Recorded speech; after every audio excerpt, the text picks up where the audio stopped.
जम्मू कश्मीर में आर्टिकल 370 हटने के बाद लगी पाबंदियों पर आज सुप्रीम कोर्ट फैसला सुना सकता है। 370 हटने के बाद जम्मू कश्मीर में लगाई गई पाबंदियों को चैलेंज करने वाली अर्जियों पर भी आज समाअत होगी। 27 नवंबर को सुनवाई के दौरान सुप्रीम कोर्ट ने सभी पार्टीज की बहस सुनकर अपना फैसला महफूज रख लिया था। कांग्रेस लीडर जम्मू कश्मीर के साबिक सीएम गुलाम नबी आजाद और सहाफी अनुराधा भसीन समेत कई लोगों ने सुप्रीम कोर्ट में अर्जी दाखिल कर लगाई गई पाबंदियों को सुप्रीम कोर्ट में चैलेंज किया था।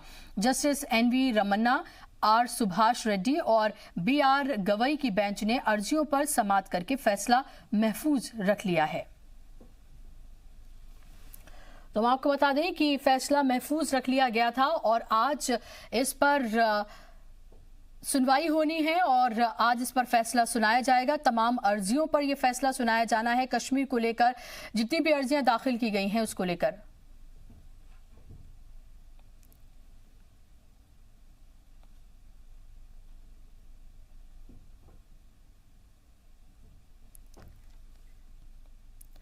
और सुप्रीम कोर्ट आज सीबीआई की उस अर्जी पर भी सुनवाई करेगा जिसमें कोलकाता के साबिक पुलिस कमिश्नर राजीव कुमार को कोलकाता हाईकोर्ट से मिली पेशगी जमानत को रद्द करने की मांग की गई है।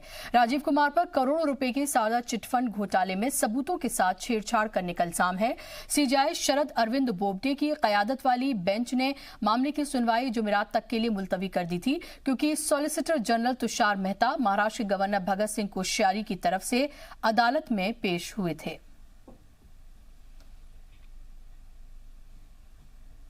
दिल्ली, हरियाणा, पंजाब, उत्तर प्रदेश के चीफ सेक्रेटरी आज सुप्रीम कोर्ट में पेश होंगे। आलूदगी रोकने में नाकाम रहने पर पिछली सुनवाई में सुप्रीम कोर्ट ने कहा था कि सिर्फ कार पर और इवेंट पर रोक लगाने से काम नहीं चलेगा क्योंकि ये इतना असरदार नहीं है। ये सिर्फ मिडिल क्लास पर असर डालता है जबकि अमीरों के पास हर नंबर की कारें हैं। सुप्रीम कोर्ट ने कहा कि जिन मुल्कों में और इवेंट लागू है वहां पब्लिक ट्रांसपोर्ट काफी मजबूत और फ्री है लेकिन यहां नहीं है।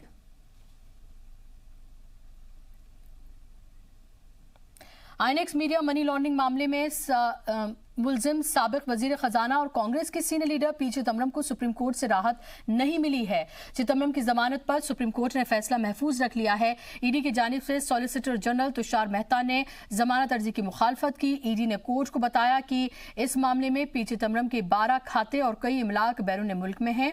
सुनवाई के बाद सुप्रीम कोर्ट ने ईडी से कहा कि वो अपनी जांच रिपोर्ट सीलबंद लिफाफे में सौंपें। 1 अप्रैल 2020 से सरकार जीएसटी के लिए ई इनवॉइस बिलिंग सिस्टम को जरूरी बनाने जा रही है। 1 अप्रैल 2020 से ई इनवॉइस सिस्टम लाजमी होगा।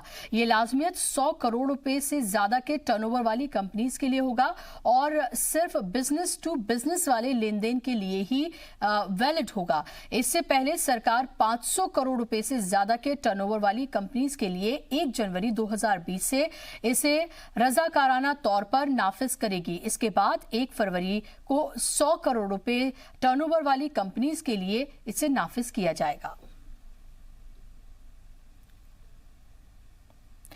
हावड़ा के उलबेड़िया में बीजेपी दफ्तर के सामने कुछ मुश्तबा लोगों ने बम फेंका है। धमाके में से दफ्तर में बैठे सभी लोग बाहर आ गए।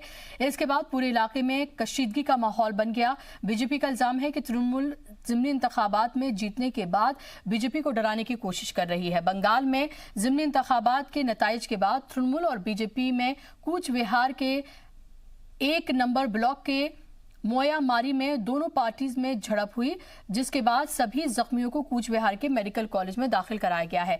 इल्जाम है कि यहां पहले बीजेपी के लोगों ने तृणमूल के कारकुनान के ऊपर हमला किया और इसके बाद तृणमूल के कारकुनान ने भी वापस हमला किया।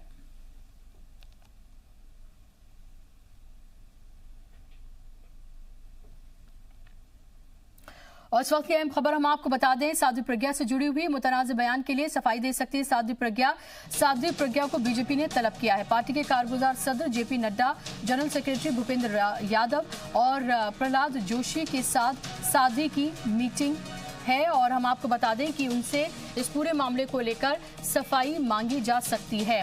हम आपको बता दें कि पार्लियामेंट में साध्वी प्रज्ञा ठाकुर ने ये कहा था कि नाथूराम गोडसे मुहिब्बे वतन था, ये कहा गया था उनकी तरफ से। उसके बाद से तनाज़ा बढ़ गया था। हम आपको बता दें कि लगातार इसको लेकर अपोजिशन हमलावर थी बीजेपी पर और कल राजनाथ सिंह ने पार्लियामेंट में जवाब दिया। उन्होंने कहा कि नाथूराम गोडसे को मुहब्बे वतन मानना तो बहुत दूर की बात, अगर कोई इस तरह की सोच भी रखता है तो उसे किसी तरह से बर्दाश्त नहीं किया जाएगा। हम गांधी की सोच रखने वाले लोग हैं, नाथूराम गोडसे की नहीं। उसके बाद भी अपोजिशन का हंगामा जारी रहा और कांग्रेस ने पार्लियामेंट से कल वॉकआउट कर दिया और उसके बाद राहुल गांधी ने ट्वीट भी किया जिसमें उन्होंने साध्वी प्रज्ञा को दहशतगर्द करार दिया। उन्होंने कहा कि दहशतगर्द साध्वी प्रज्ञा दहशतगर्द नाथूराम गोडसे को हुब्बुल वतन बता रही हैं।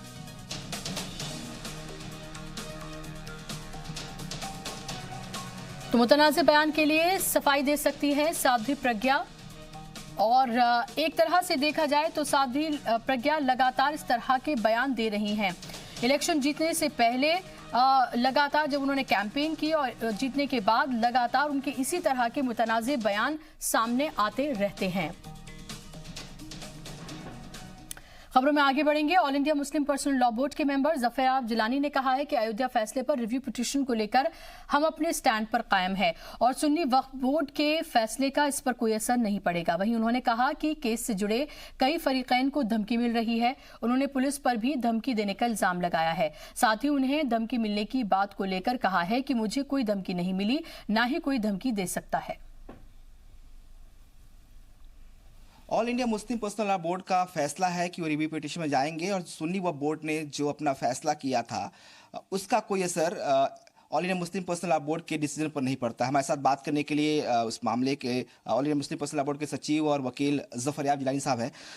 सुन्नी वक्फ बोर्ड ने 2 दिन पहले जो मीटिंग की, उन्होंने कहा कि हमें नहीं जाना चाहिए, हम नहीं जा रहे हैं। मतलब वक्फ बोर्ड जो है, जो इस पूरे मामले में मुद्दई भी था, वो कोर्ट नहीं जा रहा, रिव्यू पिटीशन के लिए नहीं जा रहा। तो अब आप लोग का स्टैंड क्या है? हमारी जो स्टैंड था 17 तारीख की मीटिंग में जो फैसला हुआ वो रहेगा। उस वक्त भी इनका बयान आ चुका था जी, चेयरमैन सुन्नी वक्फ बोर्ड का, तो उसको कंसिडर भी किया गया था। हमने उनको मीटिंग में बुलाया था वहाँ जी। तो हमारे फैसले में कोई तब्दीली इस तरह से हो सकती है। आप साहब सवाल इस बात को लेकर उठ रहे हैं कि जब जो मुद्दई है वो नहीं जाना चाहता, तो फिर all India Muslim personal law board किस हैसियत से जाना चाहता है रिव्यू पिटीशन में? हम बहुत मरतबा क्लेरिफाई कर चुके हैं, आप लोग भूल जाते हैं। पर्सनल लॉ बोर्ड पार्टी नहीं है। जो प्लेंटिफ्स उस सूट में थे वो अपीलान थे और कुछ डिफेंडेंट्स हैं मुसलमान, और ये सूट मुस्लिम कम्युनिटी के बिहाफ पर है, सुन्नी वक्फ बोर्ड के अकेले बिहाफ पर नहीं है, रिप्रेजेंटेटिव सूट है। तो इसलिए पर्सनल लॉ बोर्ड इसमें उन लोगों की तरफ से जा रहा है जो लोग रिव्यू में जाना चाहते हैं, और वो पार्टी है सूट में। लेकिन ये सवाल इसलिए था क्योंकि जब फैसला नहीं आया था तब लगातार ये कहा जा रहा था कि चाहे जो भी फैसला हो हम एक्सेप्ट करेंगे। बात तो कई मरतबा एक्सप्लेन कर चुके हैं जी कि हमारे रेजोल्यूशन में लिखा हुआ है जी 12 अक्टूबर के जी कि आखिरी फैसला हम एक्सेप्ट करेंगे और अगर कुछ फैसले में गलतियां होंगी तो हम रिव्यू में जा सकते हैं। ये लिखा हुआ पहले। अच्छा, ओके। एक सवाल और है कि ये कहा जा रहा है कि जो लोग इसमें जुड़े मुद्दई हैं उनको धमकियां मिल रही हैं कि रिव्यू में न जाए और शायद डरे हुए इसलिए नहीं जा रहे हैं, ऐसा कुछ है क्या? हाँ, बिल्कुल सही है कि मुझे अयोध्या से और ये बात खबरें कई मरतबा आई है, इसलिए हमने डायरेक्ट कांटेक्ट भी उनसे छोड़ दिया है जी कि जो उनसे कहा जा रहा है अगर आप रिव्यू में जाएंगे तो आपको के खिलाफ फर्जी मुकदमे लगा के बंद कर दिया जाएगा। इस किस्म की धमकियाँ पुलिस के लोग उन्होंने घरों पे जाके दी और एक आध लोगों को बुलाया थाने पे। अच्छा, ये तो उन्होंने कोई कंप्लेन किया है कहीं आप? क्योंकि पुलिस ही कर रही है। जो इतने डरे हुए हों कि दरोगा और सीओ तक के लेवल का अफसर घर पे जाके थ्रेट कर रहा हूँ, उनके खिलाफ वो रिपोर्ट कर पाएंगे? जब साहब अभी तो इसके जा रहे हैं तो कहीं आपको तो धमकी नहीं मिल रही है? मुझे कोई धमकी नहीं मिली, मुझे कोई धमकी ना, किसी से हिम्मत है किसी की धमकी देने की? हुकूमत धमकी नहीं दे सकती तो ये इंतजामिया क्या करेगा? तो इन लोगों को जो धमकियां मिल रही है आप लोग कुछ करेंगे उसके लिए? हम जो कर सकते हैं करेंगे। अभी हमें रिव्यू फाइल करना है जी अभी हम रिव्यू फाइल कर रहे हैं जी। एक बस आखिरी सवाल आपसे और है कि आपको लगता है कि रिव्यू का कोई मायने अब बचा हुआ है इस बारे में? बहुत जो जितने माने बचे थे 9 नवंबर को उतने ही माने आज भी उसके हैं। 17 नवंबर को भी थे और आज भी हैं वही। और राम जन्मभूमि न्यास के कारगुजार सदर रामविलास वेदांती ने all India Muslim personal law board के रिव्यू पिटीशन दाखिल करने के ऐलान पर बड़ा हमला बोला है। उन्होंने इल्जाम लगाया कि all India Muslim personal law board Pakistan और कांग्रेस की शह पर रिव्यू पिटीशन की बात कर रहा है। उन्होंने कहा कि all India Muslim personal law board Pakistan से फंडिंग करवाने के लिए नजर सानी की अर्जी दाखिल करना चाहता है। उन्होंने ये भी कहा कि सुन्नी वक्फ बोर्ड के मना करने के बाद all India Muslim personal law board चाहता है कि पाकिस्तानी दहशतगर्दाना तंजीम की तरफ से उसे फंड मिलता रहे। साथ बात करने के लिए रामविलास वेदांती जी महाराज हैं और all India Muslim personal law board ने एक बार फिर से पुनर्विचार याचिका दाखिल करने की बात की है। AIMPL भी पुनर्विचार याचिका दाखिल करने की बात कह रही है कि दिसंबर के पहले हफ्ते में ये पुनर्विचार याचिका दाखिल करेंगे। पुनर्विचार याचिका दाखिल करने का अधिकार उसी का होता है जो मुकदमा लड़ रहा होता है। सुन्नी वक्फ बोर्ड ने मुकदमा लड़ा है, निर्मोही अखाड़ा ने मुकदमा लड़ा है, राम लला ने मुकदमा लड़ा है, लेकिन मुस्लिम पर्सनल लॉ बोर्ड मुकदमा नहीं लड़ा है। इसलिए मुझको विश्वास है कि उनका मुकदमा कैंसिल हो जाएगा। कि सुन्नी वक्फ बोर्ड ने जब मना कर दिया तो मुस्लिम पर्सनल लॉ बोर्ड भी चाहता है कि आतंकवादियों से पैसा हमको मिलता रहे। जमीयत उलेमाए हिंद के कौमी सदर मौलाना अरशद मदनी ने अयोध्या मामले में एक बड़ा बयान दिया है। सहारनपुर में अपनी रिहाइशगाह पर सहाफियों से बात करते हुए उन्होंने कहा कि मस्जिद को तोड़कर मूर्तियां रखी गई थीं और मस्जिद के अंदर मूर्ति रखना एक बड़ा जुर्म है। उन्होंने मस्जिद को तोड़ने वालों को मुजरिम करार देते हुए रिव्यू पिटीशन दाखिल करने का ऐलान किया। मदनी ने यह भी कहा कि अदालत का ये जो फैसला आया है ये हमारी समझ में नहीं आ रहा है। उनका साफ कहना है कि सुन्नी वक्फ बोर्ड को दोबारा रिव्यू पिटीशन में जाने का कोई हक नहीं है क्योंकि उन्होंने अपने आप को पहले ही विथड्रॉ कर लिया है। आदमी को इख्तियार है, जी चाहे जाए जी चाहे न जाए। सुन्नी वक्फ बोर्ड ने तो पहले ही अपने आप को विड्रा कर लिया था और अपने मुकदमे को ऐन वक्त के ऊपर जब फैसला आने वाला था वो पीछे हट गए थे। अब अगर वो रिव्यू नहीं आना चाहते तो वोट जा ही नहीं सकते। मस्जिद किसी मंदिर को तोड़कर नहीं बनाई गई है और इस मस्जिद में मूर्ति रखना एक जुर्म था। मुजरिम हैं वो लोग, उसको शहीद करना मुजरिम है। तो ये तीनों चीज़ें तो ये बता रही हैं कि वो मुसलमानों का हक है, लेकिन हम तो सिर्फ इसलिए जा रहे हैं कि ये फैसला हमारी समझ में नहीं आ रहा है। NCPOL के डायरेक्टर के तौर पर काम करते हुए अकील अहमद को 1 साल से भी ज्यादा का वक्त हो चुका है। अकील अहमद का कहना है कि गुज़िश्ता 1 साल में उन्होंने रिश्वत और बदउनवानी को पूरी तरह से खत्म किया है और वो पूरी तरह मुतमईन है। उन्होंने कहा कि जिस मकसद के लिए NCPOL को बनाया गया था, NCPOL उस मामले में खरा उतर रहा है। सबसे पहले तो हमने ये किया है यहाँ आकर कि काउंसिल में जितनी बदउनवानियाँ थीं और इसके स्कीम को लेकर के जो एक लूट मार मचा हुआ था पूरे हिंदुस्तान के अंदर, उसको हमने ख़त्म कर दिया है। हर काम में शफाफियत बरती गई है। कोई शख्स ये नहीं कह सकता है कि उससे रिश्वत लेकर के उसको फ़ायदा पहुंचाया गया हो। कोई ये बात कभी नहीं कह सकता है और हमने कभी किसी की पैरवी नहीं सुनी है। जो जेन्युइन शख्स था, जो जेन्युइन NGOs थे, हमने उन्हीं को अपने स्कीम से फ़ायदा पहुंचाया है। और इसके अलावा हमने ये भी कोशिश की है कि इब्तदाई लेवल पे उर्दू का फ़रोग हो। इसके लिए हमने हर स्टेट, बेशतर स्टेट में जाकर वहाँ के चीफ सेक्रेटरीज़, एजुकेशन सेक्रेटरीज़ से हमने बात की है और हमने ये कहा है कि प्राइवेट स्कूल से लेकर के और जो सरकारी स्कूल्स हैं उनमें उर्दू के फ़रोग के लिए या उर्दू को एज ए थर्ड लैंग्वेज पढ़ाने का इंतज़ाम किया जाए। और वहीं दूसरी जानिब FIR में उर्दू और फारसी के अल्फाज का इस्तेमाल न करने के दिल्ली हाईकोर्ट के तबसरे को लेकर NCPOL के डायरेक्टर अकील अहमद ने कहा है कि कोर्ट ने जो भी तबसरा किया है उसका हम एहतराम करते हैं, लेकिन उर्दू को आम करना हमारी कोशिश है और इसीलिए हमने मुल्क के लॉ इदारों को खत लिखा है कि वो उर्दू को बतौर ज़बान अपने इदारों में शामिल करें, क्योंकि उर्दू को कानूनी दस्तावेजों से ख़त्म करना नामुमकिन है। देखिए, दरअसल ये PIL किसी ने डाला था, उस PIL के अगेंस्ट कोर्ट ने ऐसी टिप्पणी की है, लेकिन इसमें ज़िम्मेदार उर्दू वाले ही हैं या उर्दू के इदारे हैं कि उन्होंने लीगल स्टडीज़ में ऐसा उर्दू से मुताल्लिक कोई कारगर कदम नहीं उठाया। लेकिन हमने पहले अभी कुछ दिन पहले हिंदुस्तान के जितने लॉ फैकल्टीज़ हैं या लॉ से रिलेटेड स्कूल्स या कॉलेजेस हैं, मैंने सभी को ख़त लिखा है और मैंने उनसे रिक्वेस्ट की है कि चूँकि उर्दू के बगैर जुडिशियरी और पुलिस महकमे का काम चल नहीं सकता है, इसलिए आप अपने यहाँ उर्दू को एज ए लैंग्वेज ज़रूर पढ़ाइए। जिस तरह से दूसरे लैंग्वेजेस को पढ़ाते हैं उस तरह से उर्दू को भी पढ़ाइए। हमने तमाम हिंदुस्तान के तमाम लॉ फैकल्टीज़ और यूनिवर्सिटीज़ जहाँ लॉ की पढ़ाई होती है, कॉलेजेस जहाँ लॉ की पढ़ाई होती है, हमने सबको ख़त लिखा है। आज़ादी से पहले की तस्वीर आपने नहीं देखी होगी, दादा या नानी ने कहानी में सुनाई होगी, लेकिन जोधपुर की एक तस्वीर देखकर आपको लगेगा गुलामी शायद इसी को कहते हैं। राजस्थान के जोधपुर के फलौदी का एक कुनबा आज़ाद हिंदुस्तानी में गुलामी की बेड़ियों वाली जिंदगी जीने पर मजबूर है।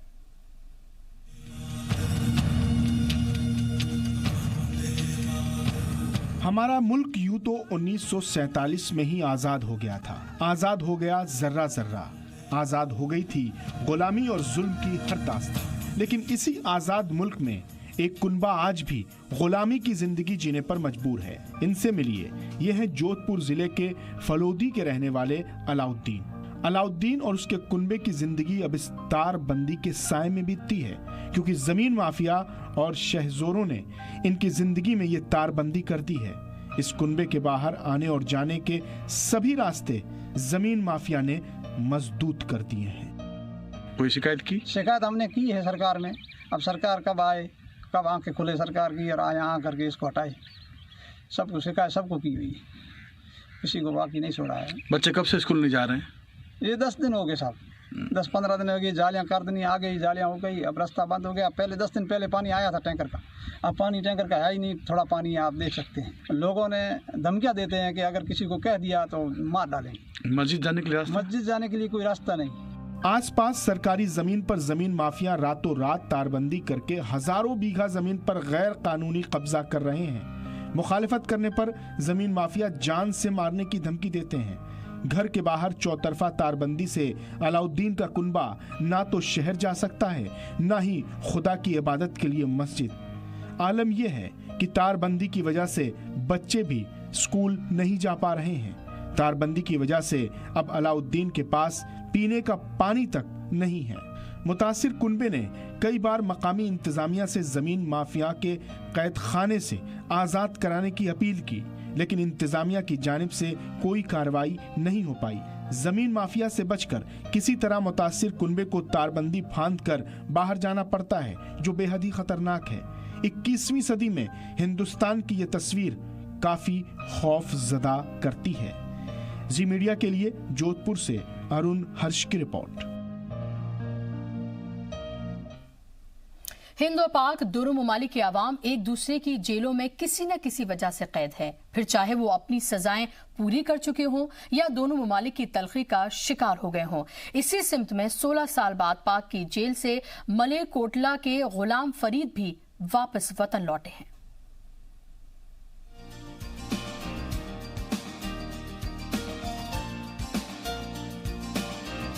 पाकिस्तान की जेल में 16 साल की सजा काटने के बाद मलेरकोटला का गुलाम फरीद वापस वतन लौट आया है। गुलाम फरीद को अपने बीच पाकर अहले खाना की खुशी का ठिकाना नहीं है। फरीद को दोबारा देखने के लिए उसकी वालिदा की आंखें तरस गई थीं। सिर्फ एक उम्मीद ही उनका सहारा थी। दरअसल फरीद अपने रिश्तेदारों से मिलने पाकिस्तान गया था, जहां उसे झूठे केस में फंसाकर जेल भेज दिया गया। इससे पहले जम्मू कश्मीर से दफा 370 हटाए जाने के सबब हिंद और पाक के रिश्तों में आई खटास की वजह से उन्हें सरहद से वापस भेज दिया गया था। मैंने बहुत खुशी है, बहुत। मैं तो रोटी की भुख भी लगी है, इन्नी खुशी है मैंने अंत नहीं। बेटे ਨੂੰ कितने टाइम बाद मिले? अल्लाह भी सब ਨੂੰ खुशियां दिखावे। कितने साल बाद बेटे ने मिले? 16 साल हो गए। 16वां साल गया है। रोया करते सी, दुआ करते सी? हाँ, दुआ बहुत करते थे। जाना ਹੁੰਦੀ अल्लाह वाकफ जही दुआ करनी अल्लाह पूरे। मेरी जिंदगी का एक सब तो बड़ा कदम सीगा ਔਰ ਮੈਨੂੰ ਤੁਸੀਂ ਆਪ ਹਿਸਾਬ ਲਾ ਸਕਦੇ ਹੋ ਕਿ ਜ਼ਿੰਦਗੀ ਦਾ ਐਡਾ ਵੱਡਾ ਕਦਮ ਜਦੋਂ ਬੰਦਾ ਚੱਕਦਾ ਤਾਂ ਕਿੰਨੀ ਖੁਸ਼ੀ ਮਹਿਸੂਸ ਹੋ ਸਕਦੀ ਹੈ। ਔਰ ਮੈਂ ਸਭ ਤੋਂ ਵੱਧ ਧੰਨਵਾਦ ਕਰੂੰਗਾ ਸਰਦਾਰ ਗੁਰਜੀਤ ਸਿੰਘ ਔਜਲਾ MP ਸਾਹਿਬ ਦਾ, ਜੋ ਕਿ ਅੰਮ੍ਰਿਤਸਰ ਤੋਂ MP ਸਾਹਿਬ ਨੇ, ਔਰ ਉਹਨਾਂ ਨੇ ਇੰਨੀ ਸਪੋਰਟ ਕੀਤੀ। ਉਹਨਾਂ ਨੇ ਇਮੀਡੀਏਟਲੀ ਅਬਦੁਲ ਰਸ਼ੀਦ ਸਾਹਿਬ ਨੇ, ਵਕੀਲ ਸਾਹਿਬ ਹਾਈ ਕੋਰਟ ਦੇ, ਪਾਕਿਸਤਾਨ ਦੇ ਹਾਈ ਕੋਰਟ ਦੇ ਵਕੀਲ ਸਾਹਿਬ ਨੇ, ਉਹਨਾਂ ਨੇ ਸਾਡੀ ਪੂਰੀ ਮਦਦ ਕੀਤੀ। ਮੈਂ ਕੋਈ 15-16 ਸਾਲ ਬਾਅਦ ਮਿਲਿਆ ਹਾਂ ਤੇ ਮੈਨੂੰ ਮਿਲ ਕੇ ਬਹੁਤ ਜ਼ਿਆਦਾ ਖੁਸ਼ੀ ਹੋਈ ਹੈ।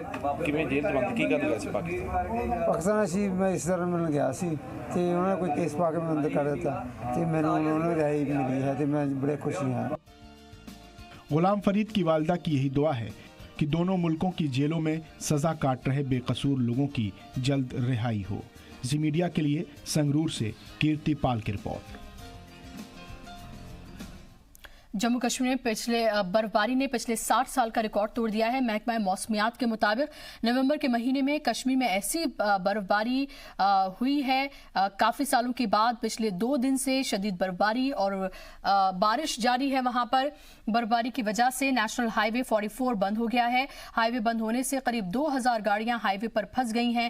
वहीं उत्तराखंड में पहाड़ों पर बर्फबारी से मैदानी इलाकों में ठंड बढ़ गई है। बद्रीनाथ, केदारनाथ, गंगोत्री और यमुनोत्री धाम में जमकर बर्फबारी हुई है। केदारनाथ में पिछले 4 दिन से मुसलसल हो रही बर्फबारी के बाद नलों में पानी जम गया है, जबकि दर्जाए हरारत -10 डिग्री तक पहुंच गया है। यूपी के अमरोहा और शाहजहांपुर में भी मौसम में बदलाव देखा गया है, जहां बारिश के साथ साथ ओले भी गिरे हैं, जिसकी वजह से ठंड बढ़ गई है।